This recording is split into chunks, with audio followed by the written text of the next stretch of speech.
मित्रों नमस्कार। आज हम लोग एक बहुत ही इम्पोर्टेंट टॉपिक के बारे में डिस्कस करेंगे, जो कि बहुत ही कॉमन टॉपिक है, जिसको हम गैस्ट्राइटिस के नाम से जानते हैं। ज़्यादातर लोग इसको गैस्ट्राइटिस, हार्टबर्न के नाम से भी जानते हैं। मतलब ये है कि जो ये डिज़ीज़ होती है, इसमें हमें बर्निंग सेंसेशन काफ़ी ज़्यादा होता है और ये बहुत ही कॉमन बीमारी है। ये बहुत सारे लोगों में रेगुलर होती ही रहती है, जिसके लिए उनको रोज़ रोज़ दवाई खानी होती है। तो आज हम जानते हैं कि मैकेनिज़्म क्या है, ये हमारी गैस्ट्राइटिस ये डेवलप कैसे होती है और हम इसको ठीक कैसे कर सकते हैं, जिसका परमानेंट इलाज हम देखेंगे कि क्या है।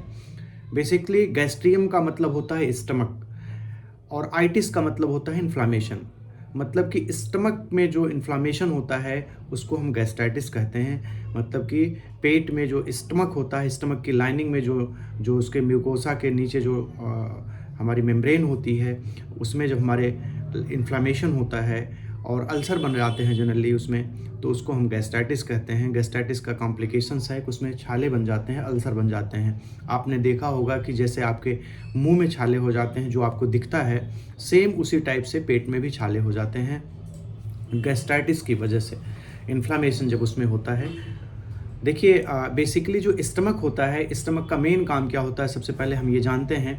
स्टमक एक पाउच की तरह होता है। जब हम कोई खाना खाते हैं, कोई फूड इंटेक करते हैं, तो वो जाके स्टमक में स्टोर होता है। और बेसिकली जब हम खाना खाते हैं तो ये इसोफेगस से होके जाता है और नीचे यहाँ पे जस्ट नीचे इस जगह पे हमारा स्टमक होता है और यहाँ ये स्टोर होता है।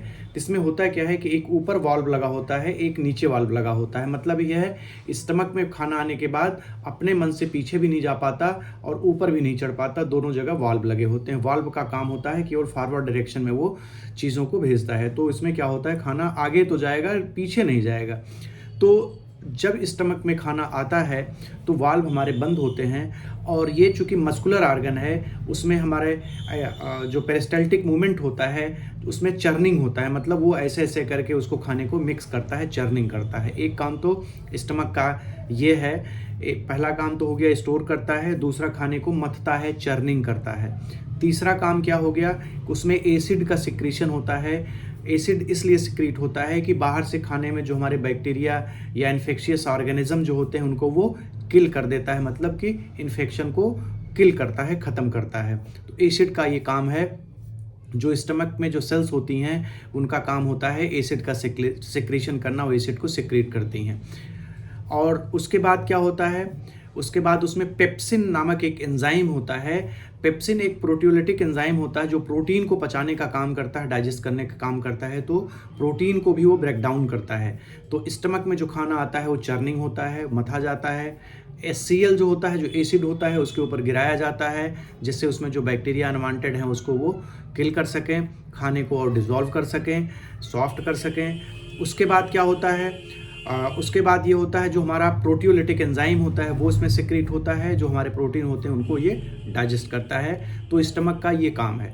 बेसिकली चूंकि स्टमक में एसिड का सिक्रीशन होता है, एसिड क्या होता है, कोरोसिव होता है। एसिड जहाँ गिरता है वहाँ पे काट देता है, छाले बना देता है। अगर पेट का एसिड निकाल के आपके चमड़ी पे डाल दिया जाए तो चमड़ी आपकी कट जाएगी। तो आप पूछेंगे कि हमारे पेट में ये क्यों नहीं काटता, हमारे पेट को क्यों नहीं काट देता। ये आपके पेट को इसलिए नहीं काटता कि जो जो उसकी लाइनिंग है उसके ऊपर एक मोम के तरीके का होता है, जिसको कि हम म्यूकस कहते हैं।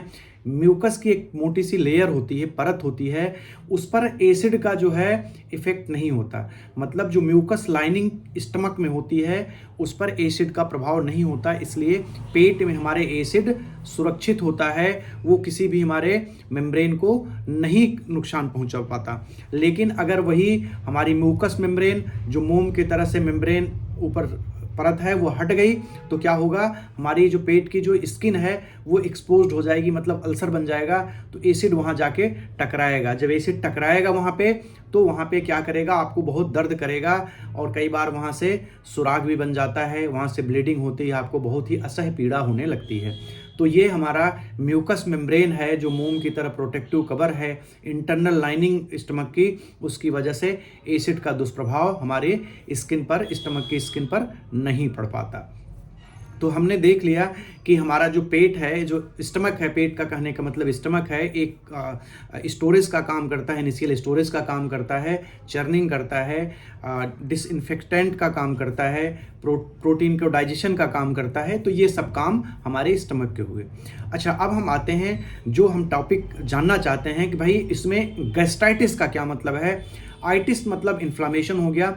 मतलब अगर कोई भी ऐसी चीज़ हम पेट में डालते हैं तो होता क्या है कि अभी हम पेट को खाली मान लेते हैं कि पेट में हमारे कुछ नहीं है। हम अगर पेट में कोई चीज़ ऐसी डालते हैं जो कि जाके हमारे उन जो लेयर्स हैं, जो सेल्स हैं जो एसिड को सिक्रीट करती हैं, उस पे जाके उनको इरिटेट करें, उनको प्रोवोक करें, तो क्या होगा, वो एसिड को बहुत ज़्यादा सिक्रीट करेगा। जब ये एसिड का सिक्रीशन बहुत ज़्यादा हो जाएगा तो होगा क्या कि कई बार वो जो ऊपर वाली हमारी जो ऊपर वाला वाल्व है उससे ऊपर चला जाता है। कहाँ चला जाता है, ईसोफेगस में, और वहाँ पे क्या नहीं होता, म्यूकस मेम्ब्रेन नहीं होती, तो वहाँ हमें जलन महसूस होने लगती है। तो उसको क्या कहते हैं, हार्टबर्न कहते हैं। और वहाँ पे हमें म्यूकस मेम्ब्रेन न होने की वजह से और सारी प्रॉब्लम्स होती हैं। तो ये हो गया, उसको कहते हैं एसिड का रिगर्जिटेशन। जो एसिड ऊपर चढ़ गया वो आपको बहुत परेशान करता है, बाद में वो जाके आपको बड़ी बीमारी में भी कन्वर्ट हो जाता है। रेगुलर अगर ये बना रहे तो ये कैंसरस भी हो जाता है।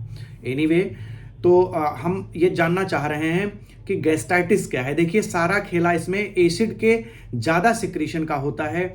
जब हमारी मेम्ब्रेन, वहाँ की जो सेल्स हैं जो HCl को सिक्रीट करती हैं, वो प्रोवोक होती हैं, तो एसिड ज़्यादा सिक्रीट होता है और उसकी वजह से हमारी जो मेम्ब्रेन है, म्यूकस मेम्ब्रेन जो है वो कमज़ोर होती है, वहाँ अल्सर बन जाते हैं। जब अल्सर बन जाएंगे, आप उन अल्सर्स को ऐसे ही महसूस करिए कि हमारे स्किन के ऊपर, चमड़ी के ऊपर या मुंह में जो छाले बन गए हैं, वैसा ही छाला हमारे पेट में है।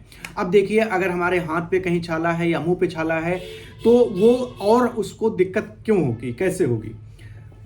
देखिए, नंबर एक बात मैं आपको बता दूं, अगर कोई छाला है उस पर कोई गर्म चीज़ आप डालते हैं तो क्या होगा कि आप बर्दाश्त नहीं कर पाएंगे वो छाले में और आपको दिक्कत बढ़ जाएगी।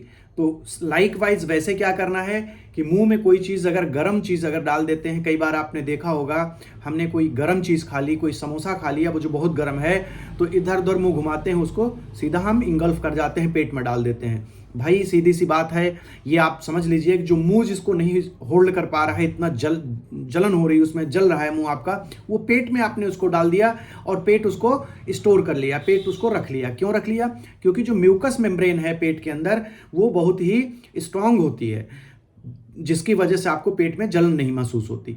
लेकिन आप जब ये हरकत बार बार करते रहेंगे, एक आग का गोला पेट में डालते रहेंगे, तो म्यूकस मेम्ब्रेन कहीं ना कहीं इरोड होगी और आपको अल्सर बन जाएंगे। तो आप कभी भी गरम खाना, जलता हुआ खाना न खाएं। खाना ताज़ा होना चाहिए लेकिन जलता हुआ नहीं होना चाहिए, बहुत हॉट नहीं होना चाहिए। नंबर एक बात, वो बहुत ही गैस्ट्रिक इरिटेंट होता है, वो एसिड सिक्रीशन भी बढ़ा देता है, म्यूकस मेम्ब्रेन को वीक करता है। दूसरी चीज़ क्या हो गई, स्पाइसी फूड। देखिए, जो मिर्ची है, स्पाइसी चीज़ें जो हैं, तली भुनी चीज़ें हैं, मिर्ची, अगर छाले के ऊपर मिर्चा आप डाल दीजिए, आप नमक डाल दीजिए, कहें जले पे नमक, तो पेट के अंदर वही चीज़ है, नमक वाली चीज़ें आप कम खाएं और मिर्ची वाली चीज़ें कम खाएं, जिसमें कि आपका इस इरिटेशन सेल्स को कम से कम हो। मतलब आप जो भी चीज़ें खाएं उसको सबसे पहले ये सोच लें कि हम छाले पे डालेंगे तो क्या क्या होगा उससे। तो ये चीज़ हो गई। छाले में एक चीज़ का है, NSAIDs जितने हैं, non steroidal anti inflammatory drugs जितने हैं, जो दर्द की दवाइयाँ जिनको कहते हैं, बेसिकली उनका बहुत ही ज़्यादा दुष्प्रभाव होता है। क्योंकि जो म्यूकोसा होती है, म्यूकोस लाइनिंग जो होती है, उसकी इंटीग्रिटी, मतलब उसका मेंटेनेंस, वहाँ उसमें एक एंजाइम होता है जिसका नाम है कॉक्स एंजाइम, साइक्लोऑक्सीजनेज एंजाइम। ये दर्द की दवाइयाँ क्या करती हैं, उस एंजाइम को जाके ब्लॉक कर देती हैं, क्योंकि दर्द के लिए भी इसी एंजाइम को रोका जाता है। तो जब उस एंजाइम को रोक देती हैं तो लाइनिंग कहीं ना कहीं ब्रेक डाउन हो जाती है और कमज़ोर हो जाती है, जिसकी वजह से अल्सर बन जाते हैं। तो दर्द की दवाइयाँ बहुत ही घातक और नुकसानदेह हैं पेट के लिए, गैस्ट्राइटिस के लिए, अल्सर के लिए। नंबर दूसरी बात, कोई भी दर्द की दवाई के अलावा भी बहुत सारी दवाइयां हैं, उनका भी दुष्प्रभाव पड़ता है, जो कि गैस्ट्रिक इरिटेंट होती हैं। उनका मोड ऑफ एक्शन अलग होता है इरिटेशन का, लेकिन वो भी कहीं ना कहीं प्रोवोक करती हैं सील सिक्रेशन के लिए। तो वो दवाइयां भी आप इग्नोर करें जिनसे कि गैस्ट्रिक इरिटेशन ज़्यादा होता है। उसके बाद क्या हो गया, ऑयली चीज़ें जितनी हैं, जो ऑयल होता है, फैट होता है, वो भी जाके इरिटेट करता है, वो भी एसिड को बढ़ाता है। तो इसलिए ऑयली चीज़ों को भी आप अवॉइड करें, ना लें। देखिए, अभी इसके बाद हमें ये हम लोगों ने जान लिया कि इसमें हम और क्या-क्या चीज़ें करें। एक चीज़ बहुत इंपॉर्टेंट है, जो एंजाइटी स्ट्रेस है, स्ट्रेस बेसिकली कॉर्टिसोल को बढ़ाता है। कॉर्टिसोल जो होता है एसिड सिक्रेशन को बढ़ा देता है। तो एंजाइटी में भी जो एसिड सिक्रेशन है वो बढ़ जाता है, गैस्ट्राइटिस बहुत ज़्यादा होने के चांसेस रहते हैं। इसलिए आप स्ट्रेस लेस रहें, एंजाइटिक ना हो, नींद प्रॉपर लें, उसका भी एक इफ़ेक्ट पड़ता है इसके ऊपर। टी, कॉफ़ी जितने हैं, चाय हो गया, कॉफ़ी हो गया, all are very gastric irritant. ये बहुत ज़्यादा गैस्ट्रिक इरिटेंट होते हैं, मतलब उस सेल्स को इरिटेट करते हैं, एसिड सिक्रेशन को बढ़ाते हैं। उसके बाद क्या हो गया, अल्कोहल हो गया। जो अल्कोहल होता है, मतलब शराब जो होती है, शराब बहुत ही ज़्यादा गैस्ट्रिक इरिटेंट होता है, इसलिए उसको भी अवॉइड करना चाहिए। स्मोकिंग भी गैस्ट्रिक इरिटेंट होता है, स्मोकिंग को अवॉइड करना चाहिए।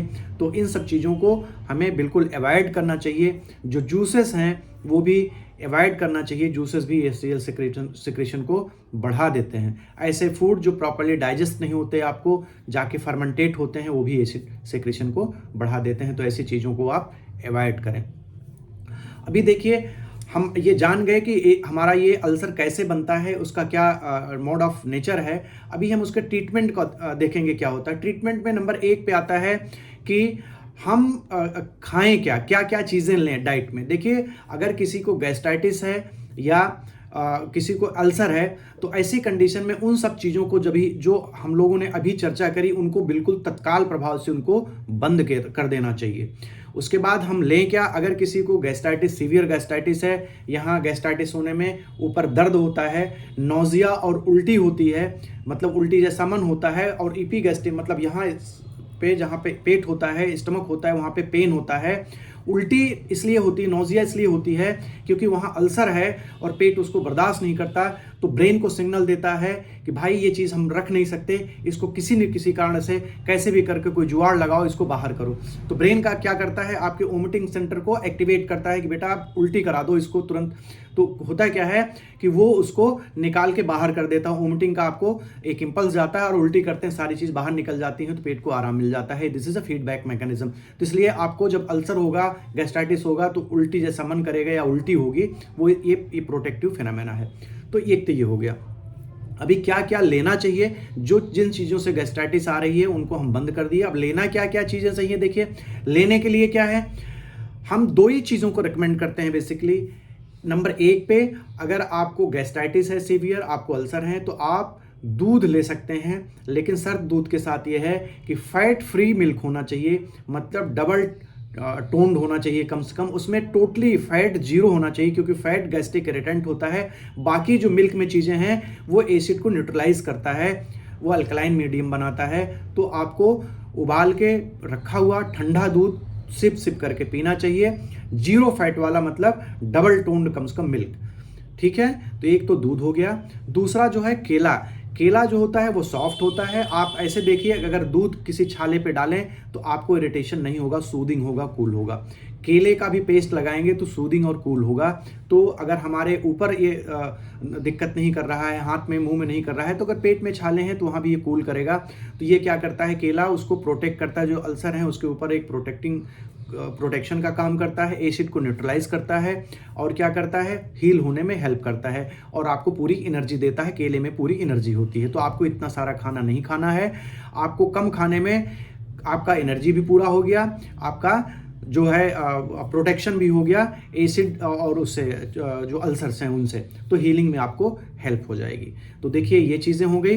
बाकी सारी वो चीज़ें जिसको हम लोगों ने डिस्कस किया कि दर्द की दवाइयाँ नहीं लेनी चाहिए, वो और दवाइयाँ जो गैस्ट्रिक इरिटेंट हैं नहीं लेनी चाहिए, अल्कोहल नहीं लेना चाहिए, स्मोकिंग नहीं करना चाहिए, फैट नहीं लेना चाहिए, मिर्च मसाला, तेल, चिकनाई, नमक, ये सब नहीं लेना चाहिए, फल कोई भी नहीं लेना चाहिए। बंधुओं, हम आपको बता दें फल की कोई ज़रूरत नहीं है, क्योंकि पेट उसको पचा नहीं पाएगा उस समय। आप फल के चक्कर में ना पड़ें, सब्जी के चक्कर में बिल्कुल ना पड़ें। प्रोटीनियस चीज़ें तो उसका हेल्प करती हैं, लेकिन 2 ही चीज़ें इसमें लेने के लिए हमने आपको जो बताया, इससे आपको काफ़ी मदद मिलेगी। अब हम आते हैं कि इसमें हम मेडिसिन क्या क्या लें। देखिए, ऐसा कोई मेडिसिन नहीं है कि हम आपको बताएं कि ये लेते रहेंगे तो इससे बहुत ज़्यादा आपको ये रहेगा। बहुत सारी जो मेडिसिन हैं उनका बहुत सारा और दुष्प्रभाव भी होता है। आपको कुछ हम आयुर्वेदिक मेडिसिन हम आपको रिकमेंड करेंगे। देखिए, एक तो इसमें मुलहठी हो गया। मुलहठी का बहुत अच्छा रोल होता है, वो जो गैस्ट्रिक इरिटेशन है उसको भी कम करता है, एसिड को भी कम करता है और वुंड जो वहाँ पे अल्सर है उसको हील भी करता है। मुलहठी का बड़ा अच्छा रोल है इसमें। जो इसमें कामदुधा रस है उसका भी अच्छा रोल है।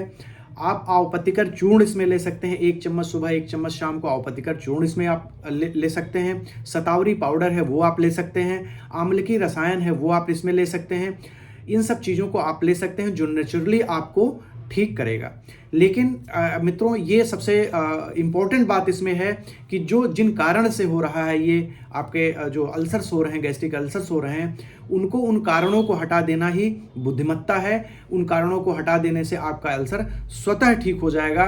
होता क्या है कि हम एक कैप्सूल पीपीआई खाते रहते हैं, पेंटाप्राजोल टाइप का कैप्सूल अपने आप खरीद के खाते रहते हैं, और उससे होता क्या है कि हमारी गैस्ट्राइटिस कभी ठीक नहीं होती, क्योंकि उससे हमें थोड़ा सा राहत मिलता है। हम उन कारणों को नहीं हटाते जिनसे हमें गैस्ट्राइटिस और अल्सर्स हो रहे हैं। तो एक स्थिति ऐसी आती है कि हमारा दवाई खाने के बाद भी अल्सर ठीक नहीं होता है या हम बहुत ज़्यादा परेशान हो जाते हैं। तो मित्रों, जो एक कॉमन काजेज़ हैं हमने आपको बताया, कॉमन काजेज़ ये रहे, और हम कैसे ठीक कर पाएँ अपने अल्सर को, अपने गैस्ट्राइटिस को, क्या क्या हम दवाइयाँ ले सकते हैं जिनसे हम अपने को फिट और ठीक रख सकते हैं। तो मित्रों, आज के लिए हम गैस्ट्राइटिस का टॉपिक यहीं ख़त्म करते हैं। आपका दिन शुभ और मंगलमय हो। अगर आप हमारे इस चैनल पर नए हैं तो इसको सब्सक्राइब कर लें। अगर आपको ये टॉपिक मेरा अच्छा लग रहा है तो इसको आप शेयर करें ताकि लोगों को लाभ मिल पाए। अगर आप इसको लाइक करेंगे तो मुझे मोटिवेशन मिलेगा और वीडियो बनाने के लिए। Thank you so much.